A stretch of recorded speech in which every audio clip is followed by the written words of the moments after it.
started in the field back in December of 2014. I had never worked with an ABA company before, and I fell in love with it instantly. I have always worked with kids. I always knew I wanted to work with kids in some way, but my ABA journey was absolutely lucky and coincidental. I was taking every psychology class that you could possibly take until I took behavior modification, and it was the only class that made any sense. So when I was picking graduate programs, I was going down the list, and ABA, Applied Behavior Analysis, was the only one that said behavior. And so I picked it, and the rest is history. And now I've been in ABA for 10 years. Yeah, I finished my undergrad, and I knew I didn't want to go right into grad school. So I took a job working with adults with developmental disabilities. And I was doing job coaching, and that was actually quite fulfilling. To the point that I started to investigate behavior analysis as a career and kind of shot up from there. I got started in the field when I went to the University of Kansas. I took a Behavior Analysis 101 class and found it super fascinating and wanted to keep going. So I took a second class and a third class, and pretty soon it was my major. And I was working with toddlers with autism as well as typically developing toddlers. And that from there, I just knew that I wanted to be in ABA and become a BCBA. I actually was trained to be a school counselor. But while I was looking for jobs in school counseling, I was also looking for opportunities to learn how to work with kids with disabilities, because I felt like I could, I felt like I didn't really know how I would go about that as a school counselor. And so I thought this was a good opportunity. And so I started working as an aide, and then I went into CUSP, and I just kind of went all the way into helping kids with disabilities. And I think it's been, I really liked it, enjoyed it so far. So I initially wanted to be a social worker, and I ended up working like in the court system as a mediator and working with like families and children that way.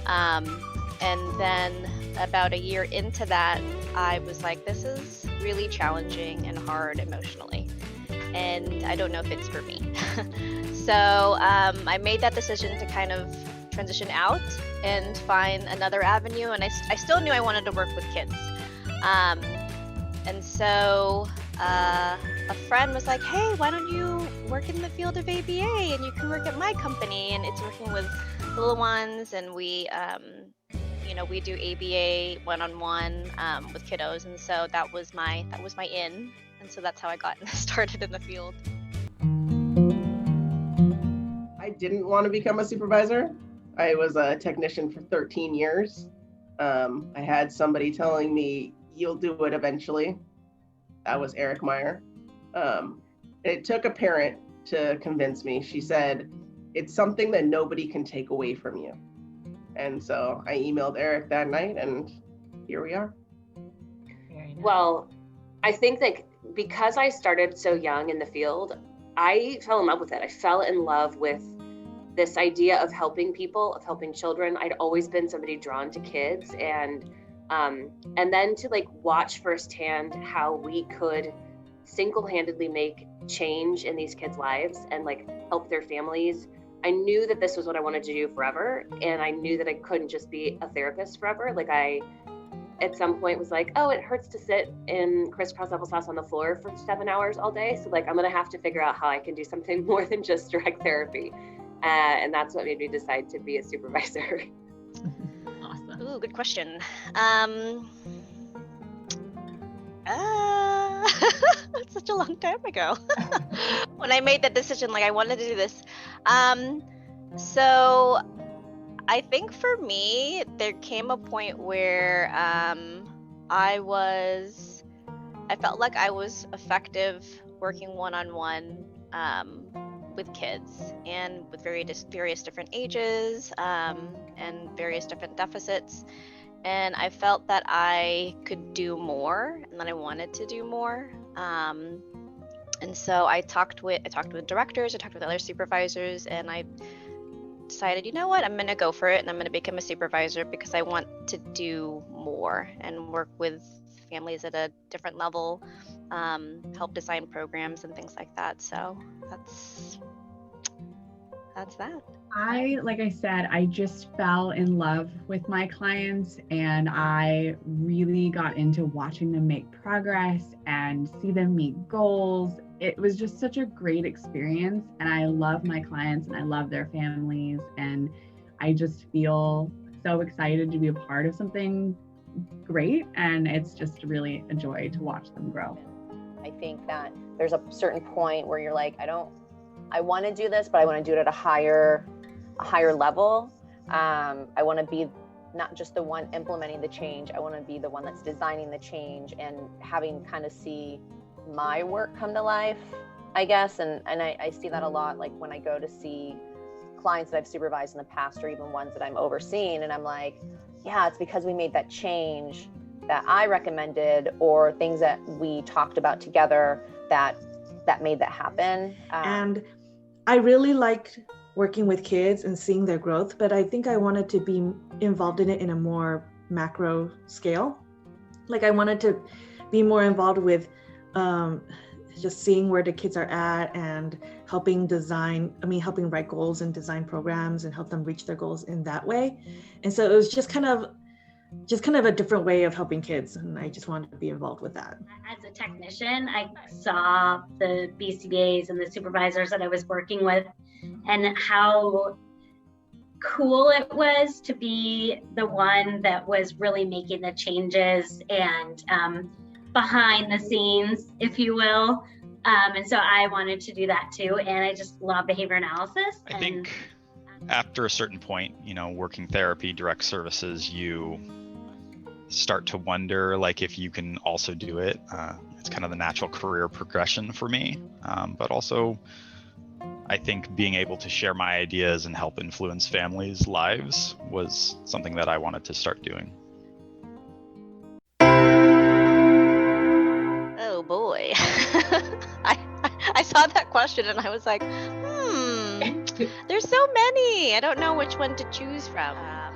It was a mom and a little girl, and she didn't have a vocal mode of communication. We were trying to teach her to use PECs. That was still difficult.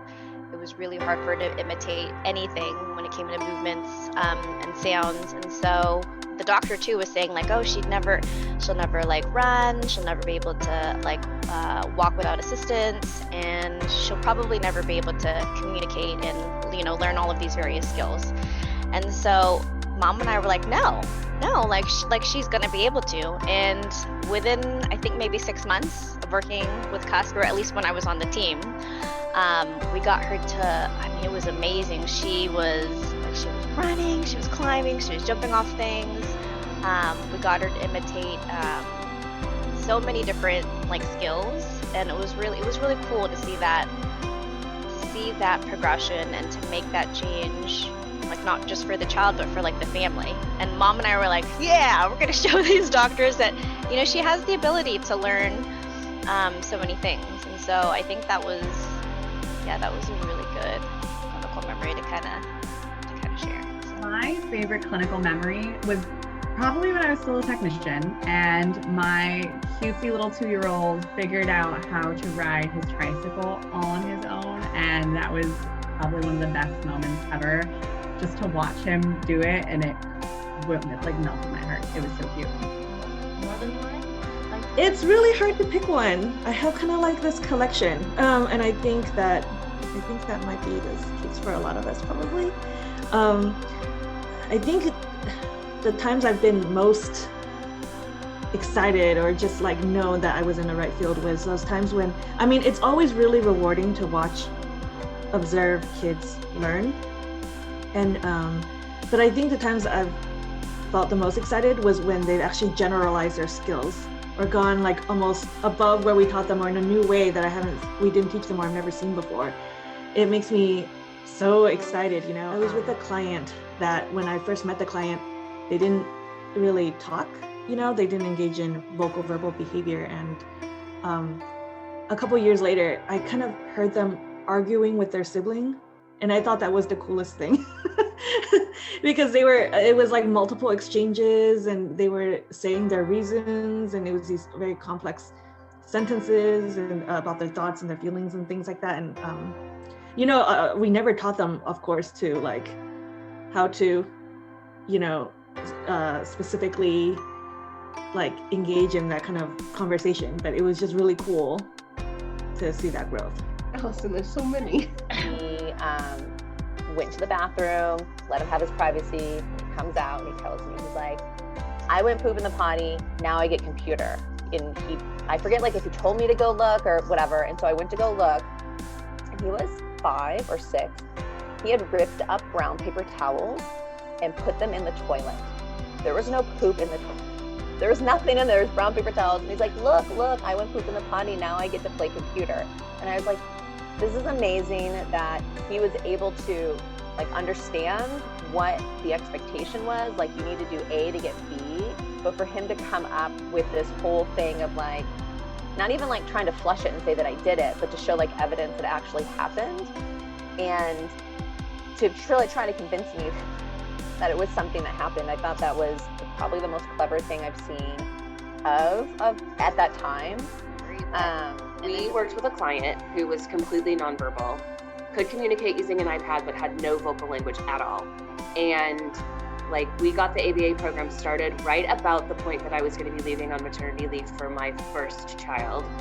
And so when I came back to work, it must have been then like 4 months later, when I came back and went to go see her for the first time, I opened the door and she was like, hi, Carrie, come in and let's play. And I started like weeping on the front porch because I could not believe that in 4 months, we had been able to take this child from a completely nonverbal, non-vocal communicator to like full sentences. Like it was just the most amazing thing in the world. And I know it's not miraculous because it's our science, but like it was profoundly impacting.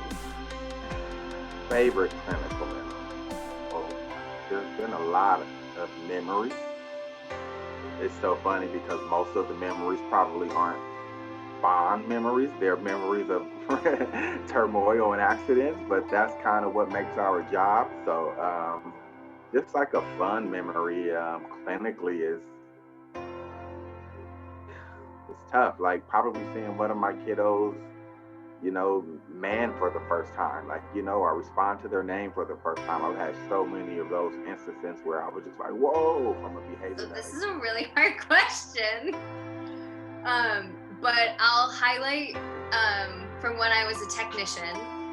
I spent an entire summer making videos for my client, and we created scripts. We had to create the props.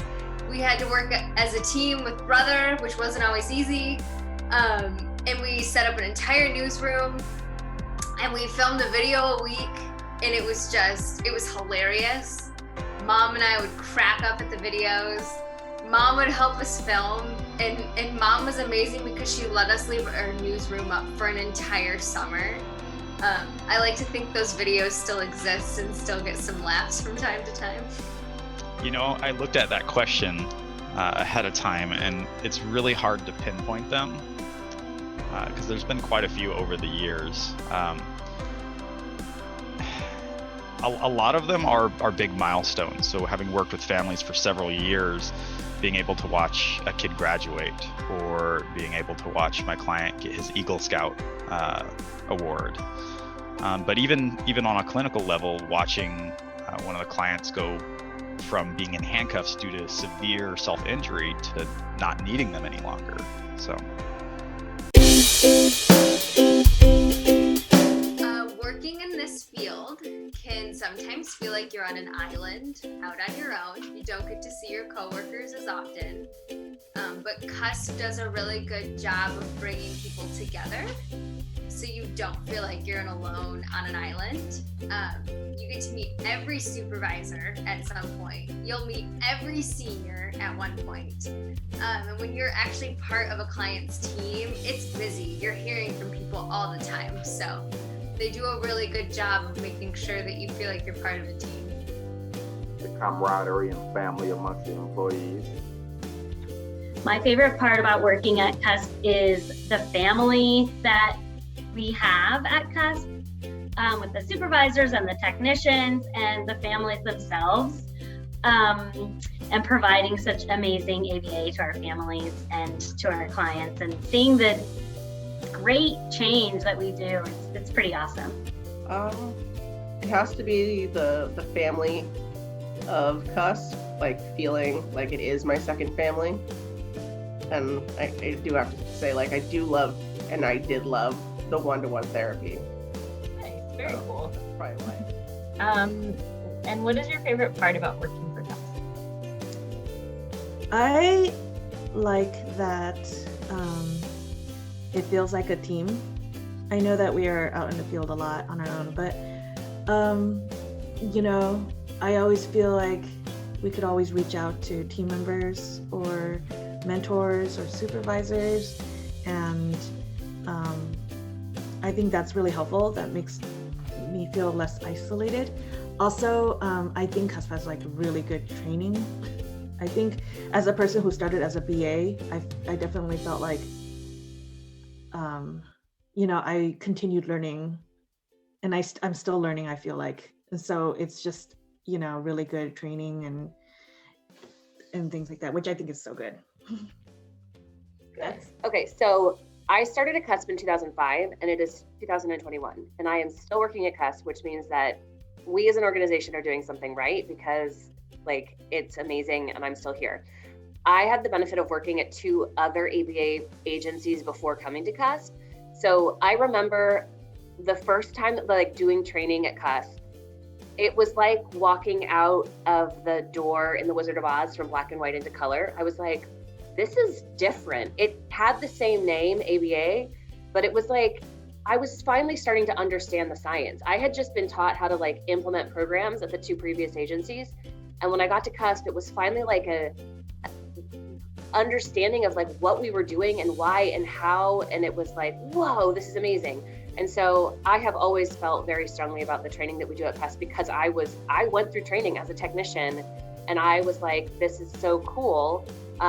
And so I don't know, I love the organization. Obviously, I love Dr. Meyer. I think that he has created a family here. I feel very, very strong connections to all of the people that I work with. And that's why I'm still here, and that's why I will be here forever. I'm super grateful because I've never worked for an ABA company before CUSP, and the fact that I got such incredible training working here, and I got to become a technician and a supervisor all for the very first time here at this company was a blessing. And I am really grateful to have a large group of colleagues that I can go to with concerns, questions, and just bounce ideas off of each other. And I feel like I have a huge support system behind me.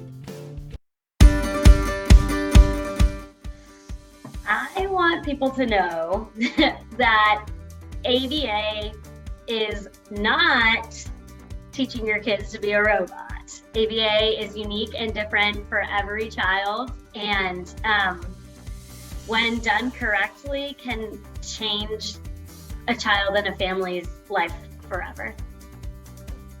ABA is a life changer, and it does not just focus on children with autism.